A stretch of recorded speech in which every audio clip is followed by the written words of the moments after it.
আমাকে একটু দিয়ে একদম গরম গরম। আসসালামু আলাইকুম। এই মুহূর্তে আমরা আছি খুলনার সেই বিখ্যাত চুই ঝাল, খুলনার চুপনগরে মেসার্স আব্বাস হোটেল। ঐতিহ্যবাহী চুপনগরের আব্বাসের চুই ঝাল।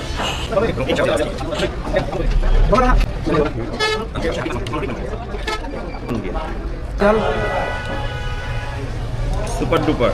Super duper. আমি গতকাল কাশার পরে খাইছি, কিন্তু আসলেই জোস, সেই মুখে দিয়ে এই ফ্লেভারটা দারুণ লাগছে আমার কাছে। বলেন। অসাধারণ। আমরা ইকবাল ভাইকে থ্যাঙ্কস জানাই, অসাধারণ। ইকবাল ভাই ওনার সুবাদে আমরা ডিজার্ভ এ থ্যাঙ্কস, বিকজ উনি আসলে এই জায়গায় আমাদের নিয়ে আসতেন, কারণ আমরা চিন্তাম না, জানতাম না। আমরা তো 0 পয়েন্টে অনেকবার খাওয়া হয়েছে, তো টেস্ট করতে ভিন্ন আছে, জায়গা থেকে একটু আলাদা লাগে।